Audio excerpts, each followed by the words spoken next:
오늘 에스라 9장 말씀 범죄한 공동체 회복이라는 주제로 어떻게 우리가 신앙을 회복할 것인가에 대한 이야기를 에스라 9장 1절로 6절을 통해서 보기를 원합니다. 에스라 9장 1절로 6절 1절로 6절까지 우리 교독하겠습니다. 2일 후에 방백들이 내게 나와 이르되 이스라엘 백성과 제사장들과 레위 사람들이 이 땅 백성들에게서 떠나지 아니하고 가나안 사람들과 헷 사람들과 브리스 사람들과 여부스 사람들과 암몬 사람들과 모압 사람들과 애굽 사람들과 아모리 사람들의 가증한 일을 행하여 그들의 딸을 맞이하여 아내와 며느리로 삼아 거룩한 자손이 그 지방 사람들과 서로 섞이게 하는데 방백들과 고관들이 이 죄에 더욱 으뜸이 되었다 하는지라. 내가 이 일을 듣고 속옷과 겉옷을 찢고 머리털과 수염을 뜯으며 기가 막혀 앉으니 이에 이스라엘의 하나님의 말씀으로 말미암아 떠는 자가 사로잡혔던 이 사람들의 죄 때문에 다 내게 모여오더라. 내가 저녁 제사 드릴 때까지 기가 막혀 앉았더니 저녁 제사를 드릴 때 내가 근심 중에 일어나서 속옷과 겉옷을 찢은 채 무릎을 꿇고 나의 하나님 여호와를 향하여 손을 들고 함께 있습니다. 말하기를 나의 하나님이여 내가 부끄럽고 낯이 뜨거워서 감히 나의 하나님을 향하여 얼굴을 들지 못하오니 이는 우리 죄악이 많아 정수리에 넘치고 우리 허물이 커서 하늘에 미침이니이다. 아멘. 오늘 이제 바벨론 포로에서 돌아온 그 사람들이 하나님 앞에 범죄하는 장면에 대한 이야기입니다. 언젠가 제가 그 악의 평범성이라는 좀 철학적인 단어지만 소개해드린 적이 있습니다. 이야기는 뭐 잘 아실 텐데요. 히틀러가 나치를 통치하던 그 시절에 600만 정도의 유대인이 학살을 당합니다. 뭐 인간 취급을 안 한 거죠. 짐승 취급을 한 겁니다. 그때 그 친위 대장으로 중령으로 알려져 있는 아이히만이라는 사람이 늘 이 히틀러의 유대 학살에 등장하는 인물이거든요. 독일이 패망한 후에 이 아이히만이라는 사람은 아르헨티나로 도주를 해서 피신해 살아갑니다. 그러다가 15년간 숨어 있다가 그 이스라엘의 첩보기관에 의해서 잡혀가거든요. 그래서 이스라엘 가서 재판을 받습니다. 당연히 뭐 이제 사형 선고를 받게 되는데 그 재판의 장면을 지켜보던 미국의 철학자가 있었는데 한나 아렌트라는 사람입니다. 이 사람이 그 재판 과정을 보면서 악의 평범성이라는 화두를 던지거든요.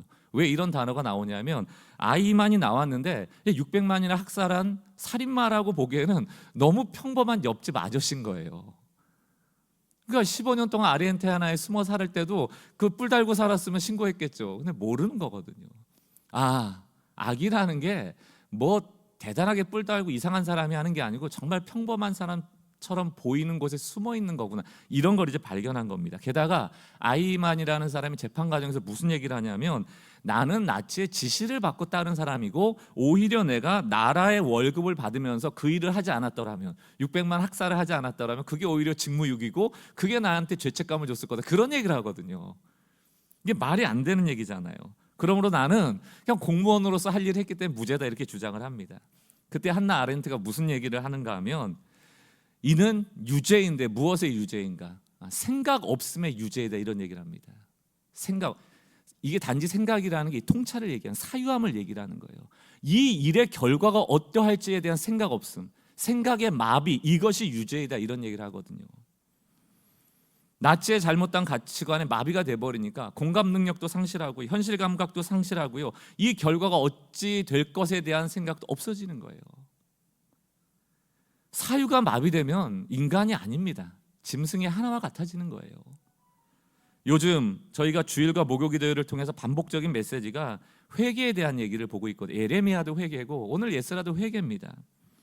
하나님의 말씀의 부재, 하나님의 말씀을 듣고 생각하는 신앙의 사유함의 힘이 사라질 때 등장하는 게 죄예요. 악입니다. 말씀으로 내 행동을 사유한다는 건 계산한다는 거거든요. 이 일이 어떠한 결과를 나올지를 계산해야 되거든요. 이 계산이 마비돼 버리면 그때 어떤 결과가 나옵니까? 생각이 없어지는 결과로 말미암은 악, 범죄 이런 것들이 드러나게 되는 거거든요. 이 시대는 범죄는 많은데 회개는 없어요. 왜 회개가 없습니까? 사유함이 없는 죄들이 너무 많기 때문이에요.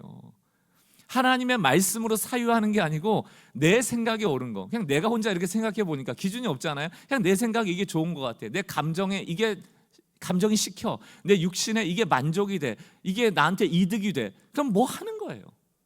그게 죄인지 죄이지 않은지, 남한테 해가 되는지 손해를 끼치는지 사유함이 없다.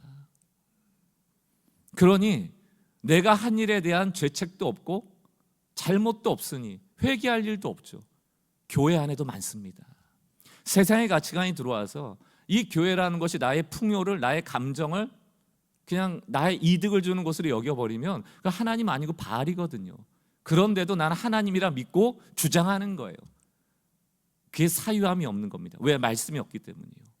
말씀이 생각의 기준이거든요. 그러니까 말씀의 부재라는 것이 결국 악을 낳는 겁니다. 로마서 5장 13절, 죄가 율법 있기 전에도 세상에 있었으나, 죄가 율법 있기 전에도 있었습니다. 그러나 율법이 없었을 때는 죄를 죄로 여기지 아니하였다. 율법의 기능이 뭐예요? 그러니까 죄를 죄로 알게 해주는 기준이 되는 거예요. 그럼 누가 회개합니까? 율법이 있는 사람이 회개하는 거예요. 누가 회개하지 않습니까? 죄를 짓고도 말씀의 기준이 없으면 회개하지 않아요. 그게 이 시대입니다. 왜 우리가 회개하지 않을까? 왜 우리에게 애통하는 마음이 없어졌을까? 왜 우리에게 하나님 앞에 눈물이 사라졌을까? 이유는 간단합니다. 하나님의 말씀의 부재예요. 악의 평범성이라는 게 우리에겐 예외가 아닙니다. 그리스도인이라 불리우는 이렇게 신실해 보이고 예배하는 자들 가운데도 사유함이 사라지면, 말씀의 부재 현상이 일어나면 우리도 아히만과 같은 자와 다를 바 없는 존재가 돼버린다. 북이스라엘이 아수르에 멸망한 것도, 남유다가 바벨론의 포로로 끌려간 것도 말씀의 부재 아닙니까? 말씀을 무시했기 때문이에요. 그리고 이방인의 삶의 방식을 일상처럼 받아들이고 우상 숭배가 일상이 되어버린 그 결과로 일어난 것이 패망이고 포로거든요. 그런데 오늘 에스라 9장을 보면 놀랍게도 바벨론 포로로 끌려간 지 한 150년, 귀환한 지 80년, 성전 재건한 지는 60년 밖에 지나지 않았음에도 불구하고 그 심판받았던 역사를 반복하더라. 다시 말씀 부재 사건이 생기는 거예요. 말씀으로 사유하는 사람들이 없어지는 겁니다. 그럼 드러나는 게 뭐예요? 죄입니다. 오늘 9장 1절 2절을 보십시오.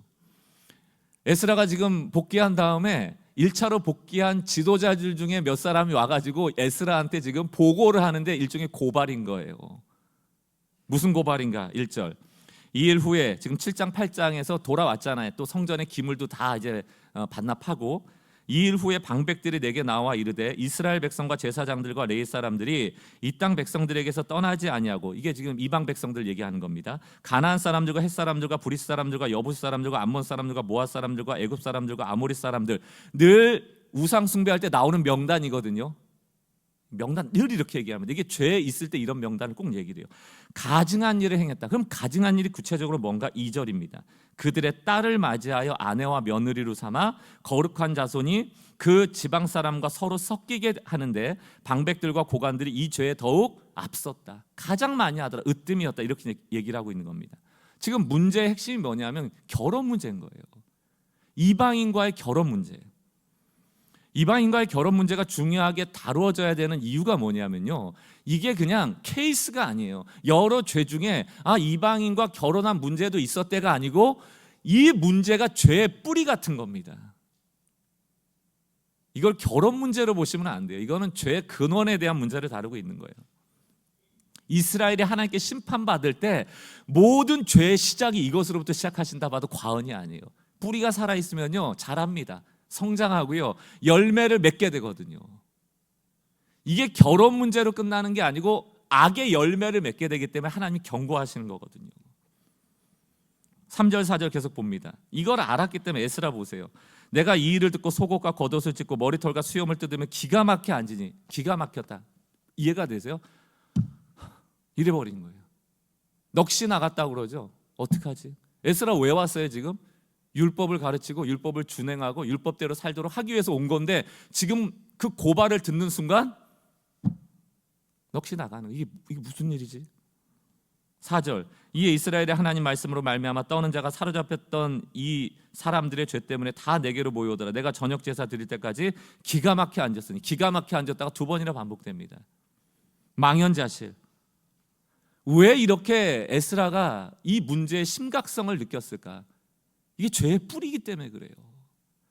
모든 심판이 이것으로부터 시작했는데, 바벨론 포로 끌려간 것도 이것 때문인데, 돌아온 지 지금 80년밖에 안 됐는데 또 이 죄를 반복하고 있다면 과연 이 민족에게 소망은 있는 것인가? 두려운 거예요. 무서운 거예요. 결과를 알잖아요. 에스라는 이 뿌리가 어떤 열매를 이룰 줄 알잖아요. 이건 개인의 결혼 문제가 아닙니다. 이 개개인이, 레위인조차도, 직분자들조차도, 또 고관들조차도, 함께 온 사람들이 으뜸이 돼서 지은 이 개개인의 죄처럼 보이는 것이 결국 공동체를 무너뜨려 버리거든요. 이 지점이 무서운 겁니다. 죄가 죄인 줄도 모른 채 휩쓸려가는 세상의 문화와 우리도 결혼하고 살아가는 세상은 아닌지, 우리가 물리적으로는 이방인과 결혼하지 않았지만 세상의 문화와 함께 합하여 살아가고 있는 것은 아닌지, 그 문화에 섞여 살아가고 있는 것은 아닌지, 오늘 범죄한 이 귀한한 포로 공동체들이 어떻게 신앙을 회복할 수 있는지에 대한 제안을 통하여서 우리 역시 죄를 죄인지도 모르고 무언가 마비되고 영적으로 무뎌진 상황 속에 있다면 오늘 이 말씀이 힘이 되어서 우리의 신앙도 회복되어지는 은혜가 있기를 주의 이름으로 축원합니다. 두 가지를 제안하려고 하는데, 첫 번째는 하나님 말씀 앞에 떠는 신앙을 회복하셔야 돼요. 무섭고 떨어요. 이 말씀이 무서워져야 됩니다. 말씀을 볼 때 일독했어, 오늘 3장 읽었어가 중요한 게 아니고 그 말씀 앞에 반응해야 되거든요.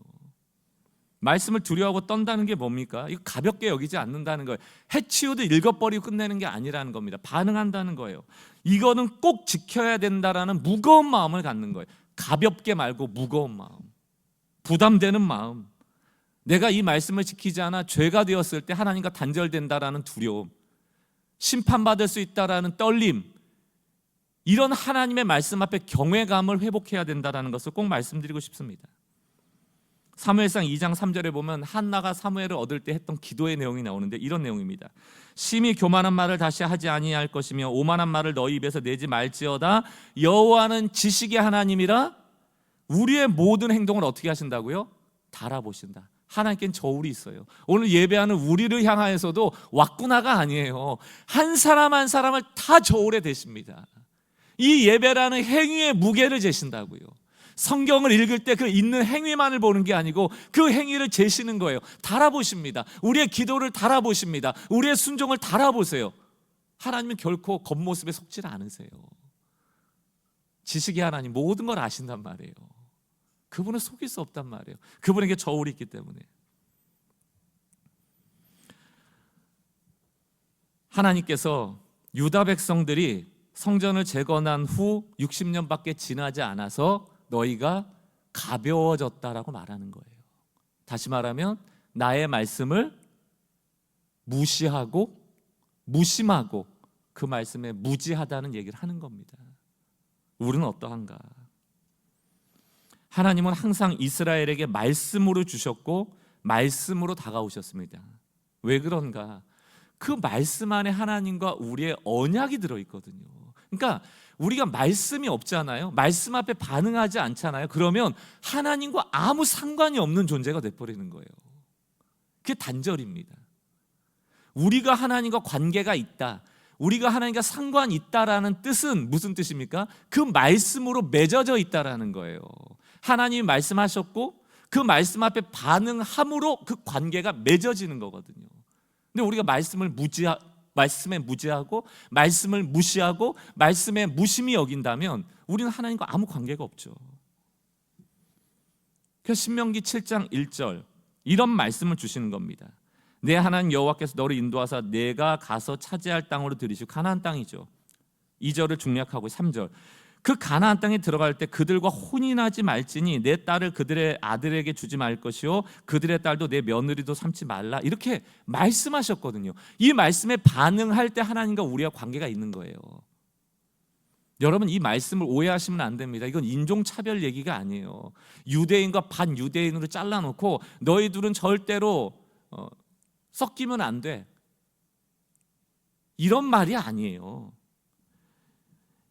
성경을 보면 하나님의 백성이 되는 증표인 할례라든가 하나님의 백성만이 함께 참여할 수 있었던 유월절이라든가 이런 행사에도 유대인만 오라 이렇게 돼 있질 않아요. 너희의 종과 노예도 오라고 얘기합니다. 그 얘기가 뭡니까? 기독교의 가치관은 열려 있단 말이에요. 누구라도 올 수 있습니다. 이방인도 올 수 있어요. 다만 신앙을 가지고 와야 되는 거예요. 너희의 신을 버리고 와야 되는 거예요. 신약 시대에 왜 유대인보다 이방인들이 더 예수 그리스도를 믿고 개종하는 사람들이 많아집니까?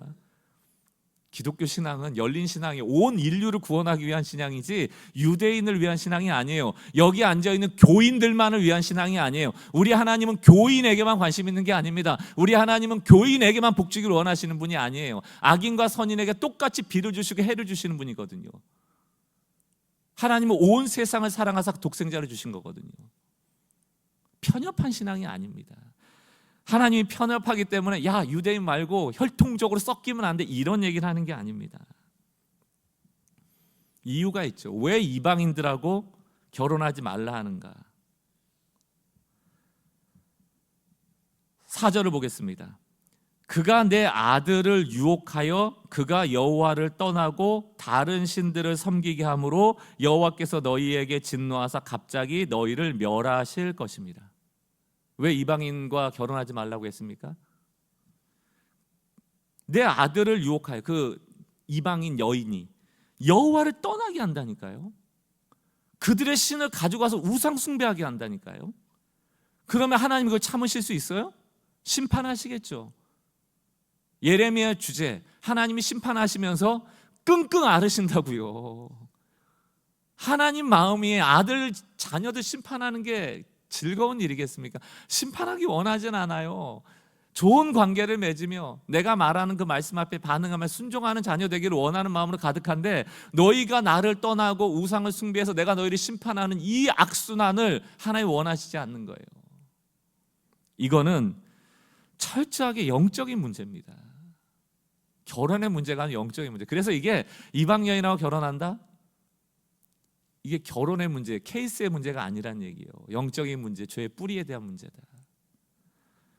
이 대표적인 예가 솔로몬입니다. 우리 솔로몬 잘 아시잖아요. 에스라 보면서도 우리 봉헌식, 성전을 봉헌하여 드릴 때 솔로몬의 예를 들었잖아요. 솔로몬이 얼마나 신실했습니까? 하늘의 하늘들이라도 하나님을 감당할 수 없사온데 이 성전에 오시는 거 너무 감사하다. 감당치 못하겠다. 날 다스려 달라. 나에게 지혜를 달라. 하나님이 진정한 왕이시다. 얼마나 겸손한 왕이었습니까? 그러나 하나님의 은혜 가운데 나라가 부강해지고 이게 방심하니까 자기가 진짜 왕이라고 착각하기 시작하니까 교만해지기 시작하죠. 그러면서 이스라엘의 주인 노릇하기 시작하고 이방인의 풍습을 따르기 시작하거든요. 여기서부터 이스라엘 전체가 망하기 시작하는 겁니다. 여러분, 북이스라엘 남유다가 멸망하는 죄의 뿌리, 죄의 시작이 솔로몬부터 시작을 하는 거예요.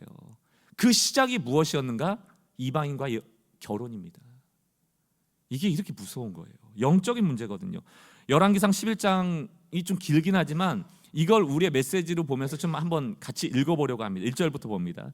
솔로몬 왕이 바로의 딸 외에, 애굽의 딸 아닙니까? 외에도 이방의 많은 여인을 사랑했대요. 여러분, 예수님도 말씀하셨잖아요. 한 사람이 두 주인을 섬기지 못하니 이를 사랑하면 저를 미워하고 이를 중히 여기면 저를 경히 여기느니라. 한 사람이 재물과 하나님을 둘 다 사랑할 수 없다는 거 아니에요? 이방 여인을 사랑했다는 뜻은 성경적으로 다시 영적으로 해석하면 하나님을 사랑하지 않았다는 얘기입니다. 똑같은 얘기예요. 그 여인들을 사랑하였으니 곧 모압과 암몬과 에돔과 시독과 헷 여인이라. 2절, 여호와께서 일찍이 이 여러 백성에 대하여 이스라엘 자손에게 말씀하시기를, 얘기했잖아요. 신명기 7장에서 얘기했잖아요. 여러 백성에 대하여 이스라엘 자손에게 말씀하시기를 너희는 그들과 서로 통혼하지 말며 그들도 너희에게 서로 통혼하게 하지 말라. 이방인의 여인과 이방인의 아들과 결혼시키지 말라는 거예요. 그들이 반드시 너희의 마음을 돌려 그들의 신을 따르게 하리라. 영적인 문제예요. 하셨으나 솔로몬이 그들을 사랑하였더라. 말씀 안 들었더라. 말씀에 무지했고 무시했고 무심했고 하나님의 말씀을 가볍게 여겼고 그 말씀 앞에 두려워 떨지 않았다는 얘기입니다. 3절, 결과물이 뭐예요? 왕은 후궁이 700, 첩이 300. 그의 여인들이 왕의 마음을 돌아서게 했다. 어떻게 이겨냅니까? 어떻게 이겨내? 1000명이에요. 솔로몬이 아무리 지혜롭고 모든 나라를 다스릴 수 있는 부강한 나라의 왕일지라도, 본인이 아무리 지혜로울지라도 어떻게 1000개의 우상을 이길 수가 있어요? 못 이기거든요. 왜 이런 일이 일어났다고요? 왜 로마의 신을 모아놓은 만신전같이 이스라엘이 변질돼 버렸다고요? 우상 백화점이 돼 버렸다고요? 말씀의 부재예요.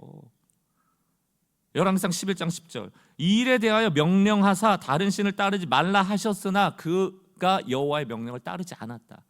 하나님과 무관한 자가 된 거예요. 여러분, 말씀이 이렇게 중요한 겁니다.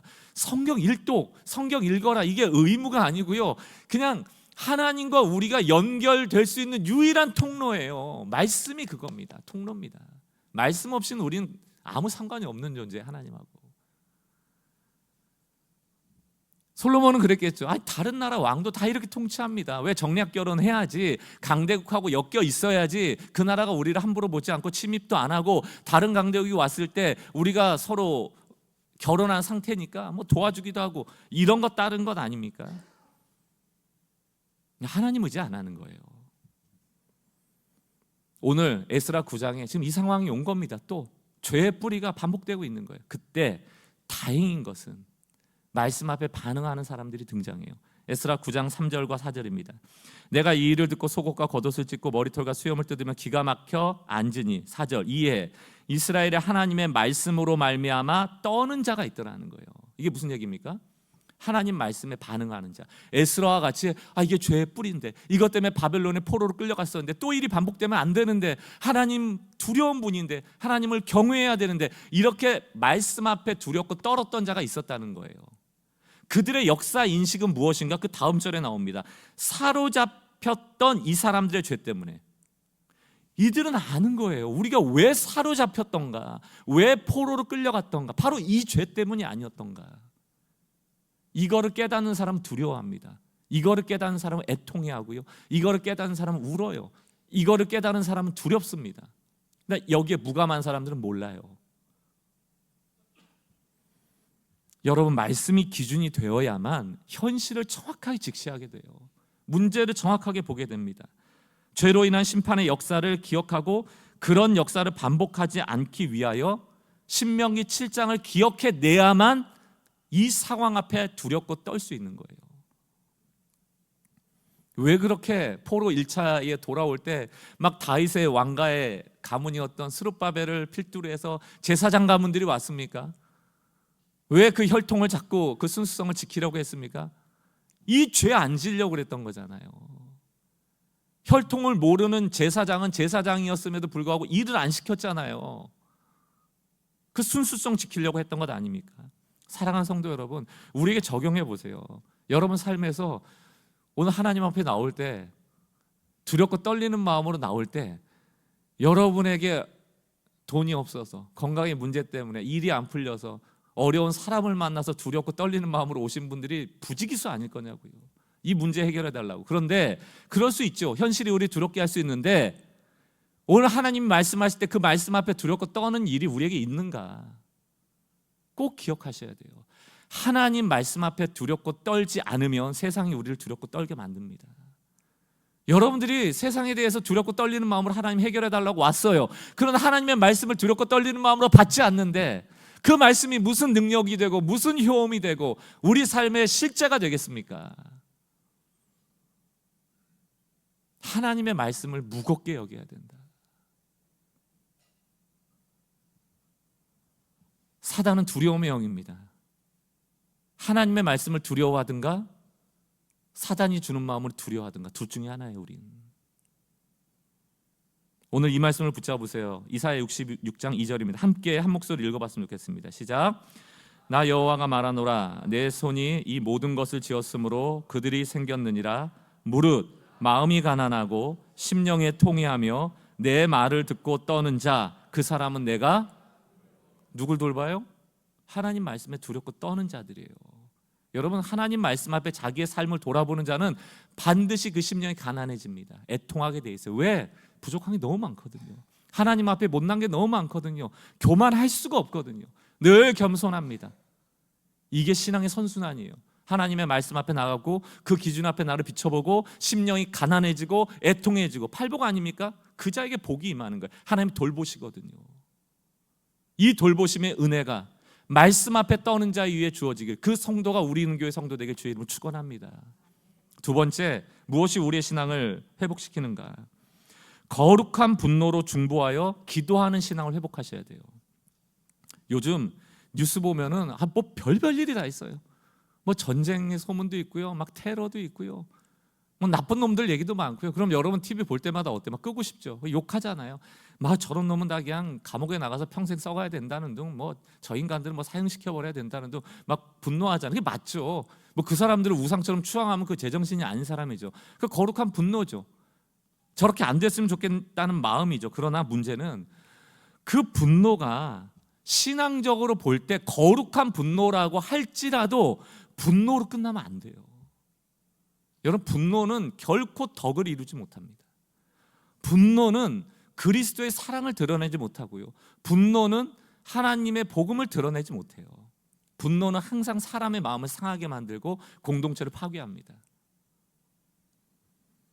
크리스천들은 그리스도를 따르는 제자로서의 삶은 거룩한 분노일지라도 그 분노를 기도로 바꿀 줄 알아야 돼요. 이게 우리의 신앙의 숙제입니다. 우리는 분노는 너무 잘해요. 너무 똑똑하시잖아요. 나는 말로는 안 져. 자랑이 아니에요. 내가 나서면 꼼짝 못해. 자랑이 아니에요. 기도에 1등 되셔야죠. 기도가 공동체를 변화시키고 기도가 사람을 살리는 거거든요. 지금 에스라가 유다 백성의 죄악상을 듣고 반응한 모습이 시시각각 바뀌는데 한번 보십시오. 4절 5절입니다. 이에 이스라엘 하나님 말씀으로 말미암아 떠는 자가 사로잡혀 있던 이 사람들의 죄 때문에 다 내게로 모여오더라. 내가 저녁 제사 드릴 때까지 기가 막혀 앉았더니 저녁 제사를 드릴 때 내가 근심 중에 일어나서 속옷과 겉옷을 찢은 채, 첫 번째 속옷과 겉옷을 찢죠. 두 번째가 뭐예요? 무릎을 꿇고, 세 번째가 나의 하나님 여호와를 향하여 손을 들었다. 여러분, 겉옷과 속옷을 찢었다는 게 거룩한 분노입니다. 죄 앞에 너무 화가 나는 거예요. 원래는 겉옷만 찍는데 에스라의 분노가 얼마나 컸는지 속옷까지 찢어버렸다는 거예요. 막 수염을 뜯고, 이게 너무 화가 나죠, 죄 앞에. 근데 거기서 맞춰지질 않아요. 그 다음에 뭐 합니까? 무릎을 꿇어요. 하나님을 바라보는 거죠. 그리고 여호와께 손을 들었다. 이게 바로 기도입니다. 거룩한 분노가 우린 분노로 끝나버려요. 에이씨, 그냥 가버려요. 그 사람 다시는 생각도 하기 싫대요. 근데 그 인간은 마주하기도 싫대요. 교회에서 얼굴 봐도 인사도 안 해요. 그게 거룩한 분노로 끝나서 그래요. 거룩한 분노가 기도로 바뀌어져야 돼요. 이 신앙이 회복돼야 됩니다. 그리고 기도합니다. 6절, 말하기를 나의 하나님이여 내가 부끄럽고 낯이 뜨거워서 감히 나의 하나님을 향하여 얼굴을 들지 못하오니. 에스라가 왜 낯이 뜨거워요? 에스라의 죄가 아니잖아요. 에스라는 통혼 안 했잖아요. 이방 여인과 결혼시킨 적도 없잖아요. 왜 부끄럽습니까? 그 뒤에 이유가 나와. 이는 우리의 죄악이 많아. 이게 위대한 기도입니다. 우리의 기도에 이 기도가 빠져 있다. 나의 기도에 이 기도가 빠져 있으니 하나님이 응답하실 수가 없다. 너무나도 이기적이고 거룩한 분노라고 명분은 삼았지만 지 화풀이하고 있고, 지 잘났다 자랑하고 있고, 조금도 참지 못하고, 그 기도를 어떻게 들으시겠습니까? 우리 죄악이 많아 정수리 넘치고 우리 허물이 커서 하늘에 미침이다. 에스라는 아는 거예요. 이 개개인의 죄가 분노 한번 한다고 꺾어지는 게 아니고 결국 어디까지 영향을 미친다? 공동체가 망해지는 거예요. 이 죄의 비리가 자라서 공동체 열매를 맺는 걸 아는 거예요. 지금 저 사람들 살리려고 하는 게 아니고 나라 살리는 거예요. 민족을 살리는 기도를 하고 있는 거예요. 우리에게 이 위대한 기도가 있는가? 여러분들이 누군가를 용서하고 그 사람을 위해서 중보하는 것이 단지 그 사람 하나를 용서하고 내 마음 푸는 게 아닙니다. 그 관계가 회복되어질 때 공동체가 살아나거든요. 이게 교회가 명심해야 될 거예요. 저를 좀 미워하시는 분은 계세요? 없으시겠죠. 있으시면 왜 문제가 없겠어요? 교회 막 문제가 보이고 저 인간은 왜 저럴까? 막 손가락질하고 그러시는 분 계세요? 하세요. 뭐 문제가 있으니까 하시겠죠. 이유가 없는데 하시겠습니까? 여러분들이 이상한 사람 아니고서야. 하실 수 있어요. 뭐 얘기도 하실 수 있고 이거 고쳐달라 얘기하셔도 됩니다. 그런데 그 거룩한 분노와 그 거룩한 문제의식에서 끝나버리면 저하고 여러분하고 관계가 상해요. 그럼 공동체가 상해요. 여러분 은혜 못 받으세요. 미워하는 사람이 하는 설교를 어떻게 은혜를 받습니까? 여러분들이 저를 위해서 하셔야 될 게 뭡니까? 기도예요. 저를 위해서가 아니에요. 여러분을 위해서도 아니고요. 그래야 공동체가 삽니다. 우리가 얼마나 이 실패를 경험했습니까? 우리는 교회 안에서 이 실패를 경험하지 않게 되길 바랍니다. 한 예를 드린 거예요. 제 얘기를 드린 게 아닙니다. 우리도 잠재적 죄인들인 것을 아셔야 돼요. 지금은 아니라도 방심하면 우리가 바로 이 모습이 됩니다. 겸손하게 나도 그럴 수 있다. 분노나 정죄로 나의 의만을 자랑할 게 아니고 나도 잠재적 죄인이라는 겸손함을 가지고 늘 주님 앞에 서시길 바랍니다. 인간이 범죄할 때를 보면요, 방심하고 안주할 때거든요. 지금 이스라엘 백성도 왜 이런 일이 일어났을까를 생각해 보면 이제 성전 짓고 60년이 지났고 우리의 살 터전도 생겼고 이러다 보니까 무슨 생각이 들어요? 이제 뭐 할 일 다 하지 않았는가? 그러면서 그 땅의 문화와 더불어 살아가기 시작하는 거예요. 에스라가 기도하는 기도의 내용을 잘 들어보세요. 8절입니다. 이제 우리 하나님 여호와께서 우리에게 잠시 동안 은혜를 베푸사. 기억하세요, 여러분. 또 얼마를 남겨두어. 이것도 기억하세요. 피하게 하신 우리를 그 거룩한 처소에 박힌 목과 같게 하시고 우리 하나님이 우리 눈을 밝히사 우리가 종로로 타는 중에 조금 소생하게 하였다. 세 가지죠. 잠시 동안의 은혜, 얼마간의 남겨놓음, 조금의 소생. 여러분, 하나님 쪼잔하세요? 그냥 은혜 주시고 팍 주고 소생케 하면 팍 하시고. 하나님 그렇게 안 하세요. 여러분, 우리의 삶을 지금도 뭘 가지고, 저울 가지고 계속 달아보세요. 여러분 지금 받은 은혜, 30년 전에 받은 은혜, 그거 가지고 지금 안주하면서 나는 하나님 다 알아, 나는 지금 잘하고 있어, 혹시 그런 생각이 있다면 하나님이 정말 여러분에게 회개하고 애통할 마음 주시기를 정말 축원합니다. 그 여러분 신앙 무너지는 길이에요. 그렇지 않아요. 하나님이 날마다 은혜를 주시는 겁니다. 오늘의 은혜를 주시는 거예요. 전부를 주시는 게 아니고 한 걸음 한 걸음 동행하기를 원하기 때문에 잠시 동안의 은혜, 얼마간의 남겨놓음, 조금의 소생. 그러면 내일은 어떻게 해요? 내일은 내일 줄게. 그러면 1년 후 어떻게 해요? 1년은 1년 후에 줄게. 이렇게 하나님이 위대하게 우리를 이끌어가고 계시는 거거든요. 근데 우린 방심해 버리는 거예요. 오늘의 은혜에 만족해 버리는 거예요. 조금만 소생되면 다 됐대요. 그리고 하나님 잊어버려요. 사랑하는 성도 여러분, 성전 재건과 함께 너무 빨리 샴페인을 터뜨렸다. 여러분 은혜 가운데 있으신 분 계세요? 방심하지 마십시오. 거기 안주하지 마십시오. 더 하나님을 찾아가시기 바랍니다. 세상의 문화에 섞이지 마시고요. 하나님의 말씀에 두려워 떨고 기도 훈련 하시는 대로 여러분들이 받으시면 좋겠습니다. 여러분 괘씸한 사람 주변에 많죠? 분노는 쉽습니다. 그럼 본능이기 때문에 그래요. 기도는 어렵거든요. 그럼 어렵기 때문에 훈련이 필요한 겁니다. 오늘 이 말씀을 통하여 그 괘씸한 사람을 기도하는 훈련으로 여러분을 초대하고 계시다고 저는 믿습니다. 사무엘의 얘기를 기억하세요. 사무엘은 이스라엘의 정말 대사사였거든요. 다윗 왕을 세운 사람 아닙니까? 이스라엘의 마지막 사사이기도 합니다. 근데 사무엘의 말년에 실수 하나가 있어요. 그게 뭐냐면 아들들이 사사직을 물려받거든요. 당연히 그때는 이렇게 후계되어지는 구조였으니까. 요엘과 아비야라는 두 아들이었는데 이 아들이 문제가 많았어요. 사무엘이 자녀 교육을 잘못시켰는지 이 사사를 맡은 두 아들이 뇌물을 받고요, 판결을 굽게 하기 시작합니다. 백성들의 원망이 많아지죠. 그래서 사무엘을 찾아와서 우리에게 다른 사사를 달라고 말하는 게 아니고 이때다 하고 기회 삼아서 우리도 이방의 민족과 같이 왕을 주십시오, 이렇게 요구를 합니다. 그래서 사무엘이 하나님께 나가서 물어봐요. 이들이 왕을 달라고 합니다 라고 할 때 하나님이 너한테 뭐라고 하는 게 아니고 이들이 나한테 뭐라고 하는 거야. 이들이 나를 버리는 거야. 이 얘기를 하거든요.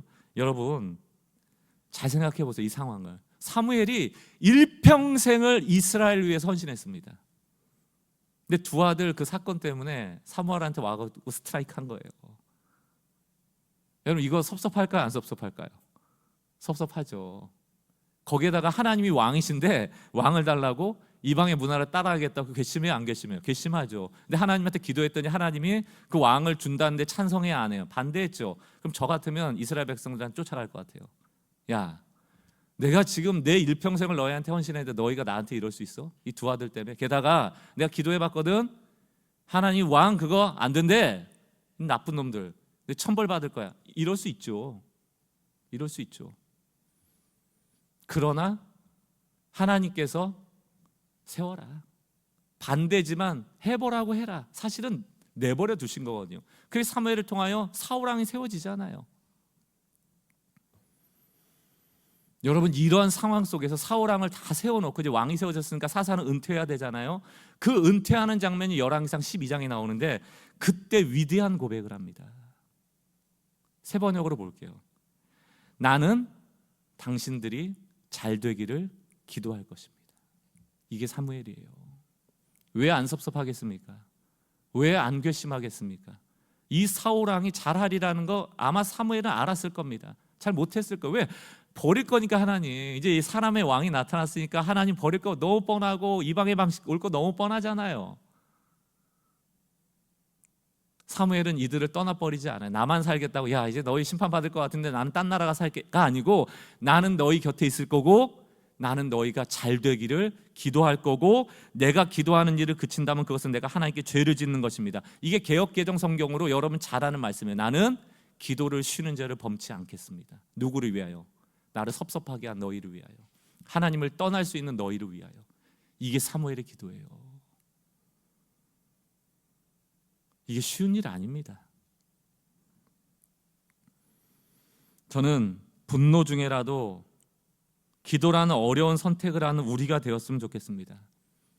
분노 중에라도 기도를 선택하는 사무엘의 기도가 회복될 때, 에스라의 기도가 회복될 때 내가 살고요, 상대방이 살고요, 가정이 살고요, 일터가 살고요, 학교가 살고 교회라는 공동체가 삽니다. 신앙이 뭘까? 결국 두 가지로 압축되는 거예요. 하나님의 말씀과 기도. 하나님의 말씀 앞에 두려워 떠는 삶, 떠는 신앙. 분노 중에라도 하나님을 의지하며 기도할 수 있는 신앙. 이 두 가지가 우리의 신앙의 전부가 되길 바랍니다. 오늘 이 말씀을 회복하고 기도를 회복할 때 하나님은 다시금 이스라엘을 회복하듯 한국교회를, 또 우리는 교회를, 또 여러분의 가정과 일터를, 학교를, 여러분의 관계 가운데 대척점에 있는 그 사람과의 관계를 하나님이 다루어 주실 겁니다.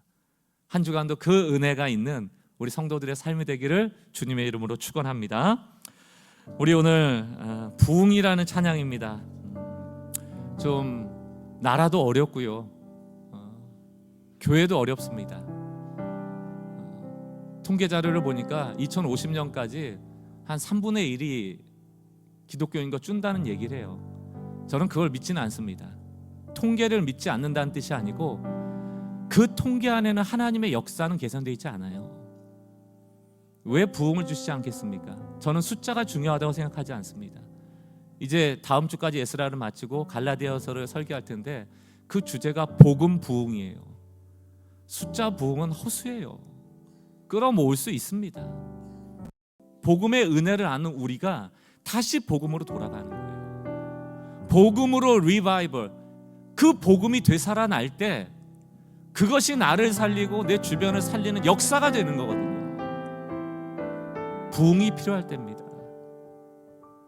말씀 앞에 떠는 자, 거룩한 분노 중에라도 기도를 회복하는 자, 이 부흥이 우리 가운데 있기를 소망하면서 이 땅을 바라보며 정죄만 하지 말고 중보하는 마음으로 이 찬양을 하나님 앞에 기도로 올려드리겠습니다. 이 땅의 황무함을 보소서. 주님, 이 땅의 황무함을 보소서. 하늘의 하나님, 긍휼을 베푸시는 주여, 우리의 죄악 용서하소서. 이 땅 고쳐 주소서. 이제 우리가 하나 되어 이제 우리 모두 하나 무너진 기초를 다시 쌓을 때 우리에게 있는 이 세상의 우상들을 우리의 우상들을 태우시 이는 힘으로 능으로 되는 것이 아닙니다. 성령의 불 임하소서 부흥의 불길 타오르게 하소서 진리의 말씀이 진리의 말씀 이 땅 새롭게 하소서 오직 주의 말씀에 은혜의 강물 흐르게 하소서 성령의 바람이 성령의 바람 이제 불어와 하나님 이것이 우리의 기도입니다. 오 주의 영광 가득한 새날 주소서 오 주님 나라 이 땅에 임하소서. 임하소서 우리 다시 한번 기도하는 마음으로 찬양합시다. 이 땅의 황무함을 보소서 하늘의 하나님 긍휼을 베푸시는 주여 우리의 죄악 용서하소서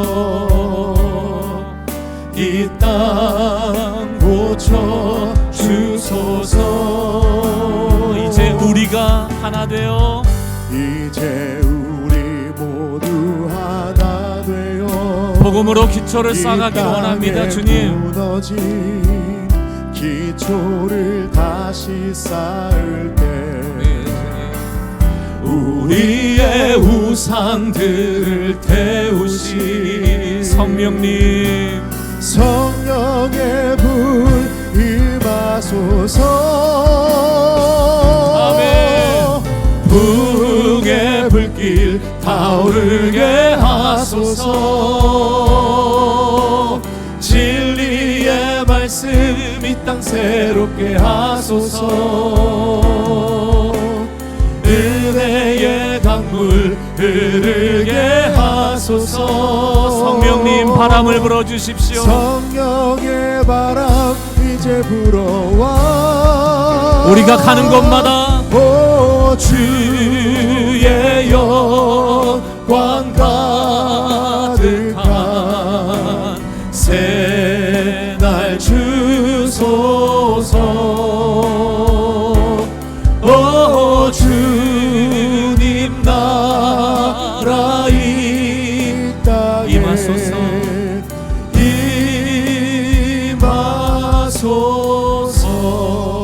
임하소서 두 눈을 감고 함께 기도합시다. 우리가 부른 이 부흥의 찬양이 한 주간 우리의 고백되길 바라고요. 이 땅이 황무해져 가고 있는데 정죄하고 분노할 것만 아니고 우리의 죄임을 알고 우리가 하나 되어 기도함으로 우리가 하나 되어 말씀 앞으로 나감으로 이 땅의 기초를 새롭게 놓고 우상들을 파괴하며 다시금 하나님의 나라를 이루어가는 그런 훈련된 삶을 살아갈 수 있기를 우리가 구하며 한 주간을 주님 앞에 헌신하며 나갑시다. 우리가 바로 남은 자들입니다. 그 믿음을 가지고 소명을 가지고 하루하루 살아가시면 좋겠어요. 주신 마음을 가지고 하나님 앞에 반응함으로 우리 기도하겠습니다.